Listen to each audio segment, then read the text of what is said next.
Alright, 24th of April 2007. ECW review. Not long before Chris Benoit kills himself, but I mean, he's probably got a couple of months of or should I say, non-PG. Kevin Sullivan Does it? Yep. So McMahon's going to pretend to kill himself soon, but not tonight because he was on this show, and this show was happening in London. So of course, last week with the Ferrari, with some pizza. So it's only right that you come out in the Titans on the night. You've got the big London bus, you've got the taxi, you've got the phone box, you know, all that good stuff. Just stereotypical shite. Surprised they didn't have a guy with yellow teeth. Oh wait, we did have a guy with yellow teeth. Fucking Snitsky. Snitsky was on tonight's show. So I guess they covered everything on this ECW show from London. So kick off, it was a very, very heavily focused show based on basically the new breed, pretty much. CM Punk starts the night apologising to the new breed. In the end, they all accept. Well, he starts off saying he's not going to apologise for trying to motivate them and make them better on this, but then he apologises for what he believed cost them the match last week when he threw a chair into Elijah Burke and it went to RVD. He shook hands with everyone apart from Elijah Burke. He slapped him on the chest, then left. Then he came back and was like, "Oh, I'm only kidding, bro." Sorry. And then that was it. Elijah Burke, though, doesn't really seem as if he trusts CM Punk. Don't think he's happy that CM Punk is trying to assert himself as the leader and to show leadership qualities when Burke thinks he's the leader. Although, should he not have kind of known that before he tried to recruit him? Yeah. Just a thought. When you're trying to recruit a guy who's clearly better than anyone else you've got. Yeah, I mean, and yourself, so... Yeah. I mean, it's like, if the Nation recruited 99 Rock, it would have been a disaster, but when they recruited The Rock, he wasn't... You know, plus, CM Punk doesn't...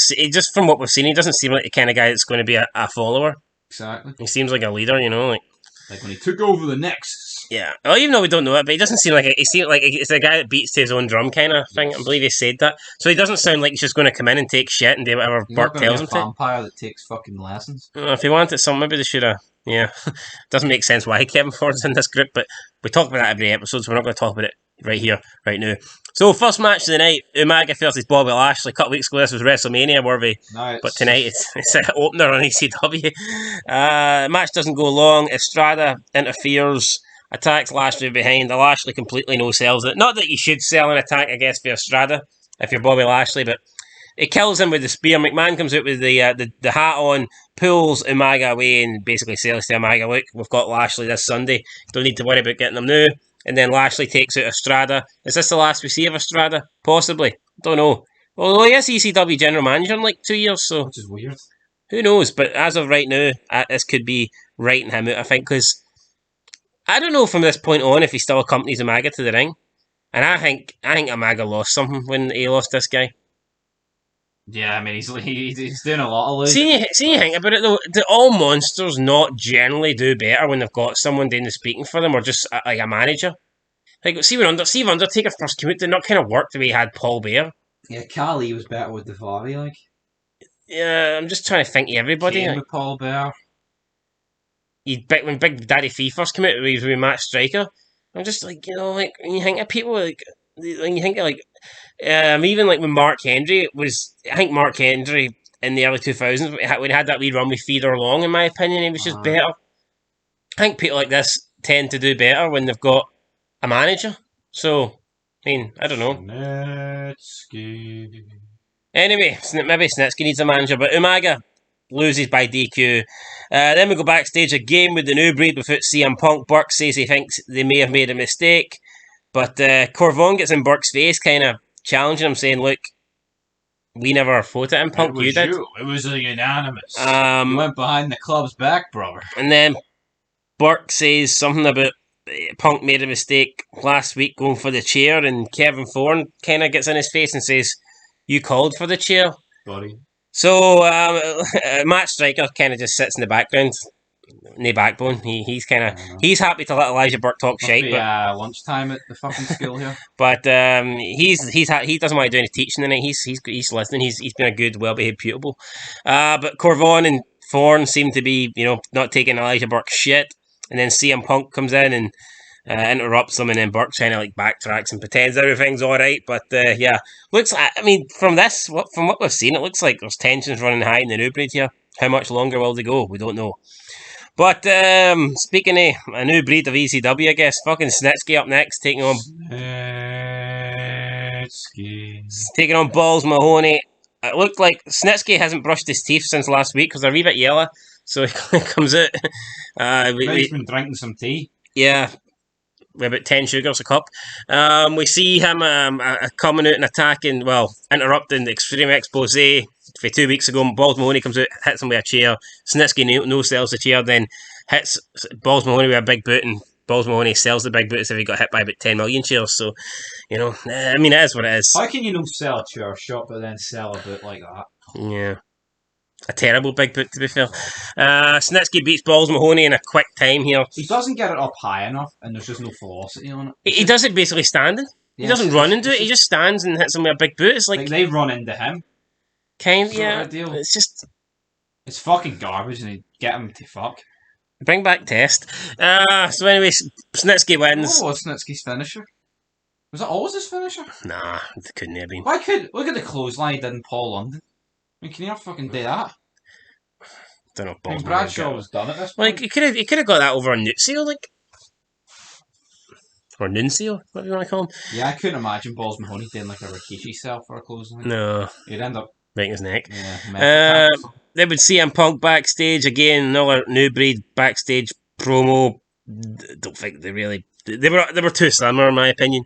I know, what was this all about? This time it's CM Punk trying to fire up the new breed, and then Elijah Burke walks in and he doesn't appear too happy that Punk's trying to motivate them. Although why wouldn't you want them motivated? They've got a match against the Originals tonight. Surely it doesn't matter. The main thing is they win. I mean, does it really matter if Punk's the one that fires them up? I know. This comes across very petty. No, I mean, Burke's like, no, I gotta be the one that fires them up. It doesn't make any... And another thing I put this, he forged to get this guy in. He tried so hard to get this guy in, and then like a week later he wants him out. It's not like this is a span of 6 months. Yeah, to me, I mean, this could have been better storytelling, I guess. Like, I mean, why not drag it? It's not like ECW's got a pay-per-view every month, so... I know.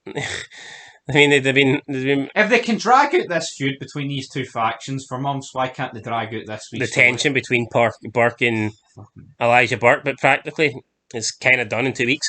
So yeah, then we go on to the match. The main event, ECW Originals versus the New Breed, 4-on-4 elimination tag. This lasted over 20 minutes. About 23 minutes if you include like entrances and stuff.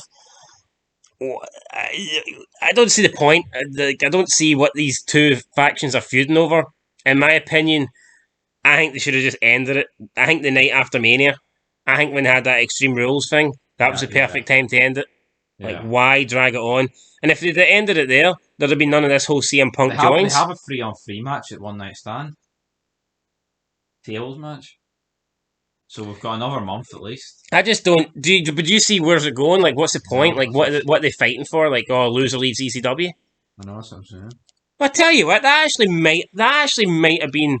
You know the way that they move Sandman to Raw and that, and then they think they try and move RVD away? And that actually might have been a good way to do it. See if they wanted to maybe try Sandman on Raw and maybe put... That could have been a way to do it. Move Sandman RVD to Raw and move Dreamer Sabu to SmackDown. That could have been the way to go by having a loser leaves... loser leaves EC.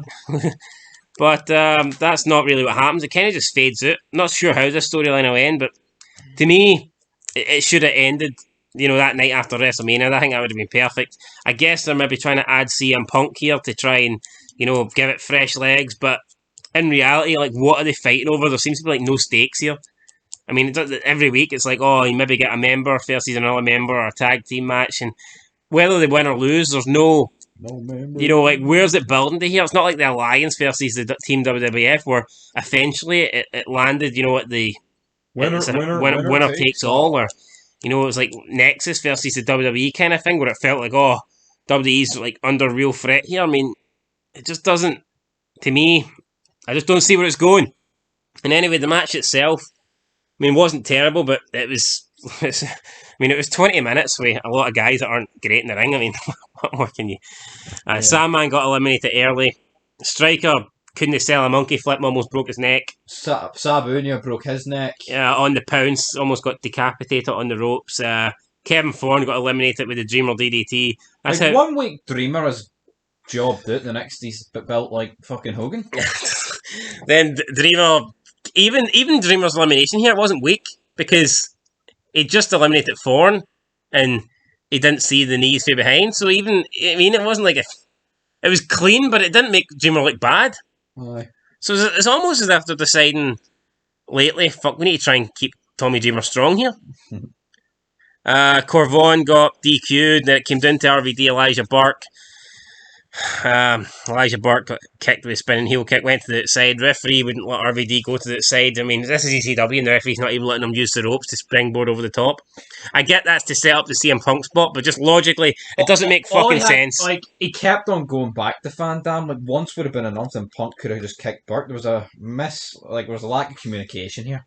Or RVD could have sold his leg or something. Yeah, and the ref could have went over to him. Yeah, it was a fucking mess, I think. But instead, RVD kept trying to go over to the ropes, to use the ropes to springboard out over the top onto Elijah Burke, and the referee's like telling him, get off the ropes, get off the ropes. I mean, it's fucking ECW. These are people that use fires, cheers, thumbtacks, fucking barbed wire, cheese graters. Yet RVD can't use the ropes for a wee bit of leverage to jump. Guns, knives. I mean, realistically, if you want to speak rules, I mean, go to the top turnbuckle is legal. I know. So no one should have a top rope finishing maneuver. So it just makes zero fucking sense. Anyway, Punk hits RVD way behind, Punk hits Elijah Burke with a kick way behind, throws him in the ring. RVD hits the frog splash, he gets the win, celebrates. I mean, the originals win, but what does it really mean? It means absolutely hee-haw. The big thing to take from here is that Punk has betrayed Elijah Burke, but, I mean, if you didn't see this coming, you must be fucking Stevie Wonder, because, I mean, it was obvious. And it's like, that's what I mean, it happens like within the space of a week. I mean, it's not like this could have been built up over a while. I mean, fuck. It's like garbage. See when Angle comes out and costs Austin. I never seen that coming. Yeah. Unless you've watched it before, then you know what's fucking happening. But seeing that Alliance match, did you think Angle was the guy turning?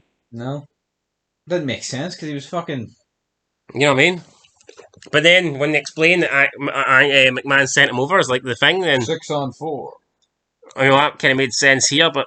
Yeah, I don't know what to make of this show. It wasn't the greatest. I didn't really enjoy it. It's been a while. I think ECW, I don't know, the last couple of weeks haven't been great. I'm going to give this I'm giving it a 3. I'll give it a 3. It was just, I mean, at least there was nothing. I mean, it wasn't terrible, but let's be real, right? The main event lasted way too long. It took up over half the fucking show. And then when you think about it, there was another 3 segments that probably took a combined 6-7 minutes with the New Breed and Punk. And it was no need. And none of them really accomplished that much. They were all kind of similar. They're all in the same fucking setting. They couldn't even mix things up a wee bit. I know. Like in the parking lot or something, or... And then you had an Umaga Lashley match that lasted a couple minutes, and then another Snitsky Balls Mahoney match that lasted a couple minutes. So, I'm giving that 3 out of 10. Probably fair. I mean, it is what it is. Hopefully next week's is better. I guess you leave this week a little bit intrigued to see what happens next week, but... The pay-per-view. And who knows? Will Lashley retain his championship against Umaga? Tune in to Backlash to find out. But this show, this ECW, this 24th of April, was getting a 3 out of 10 for us. Till next time. Peace.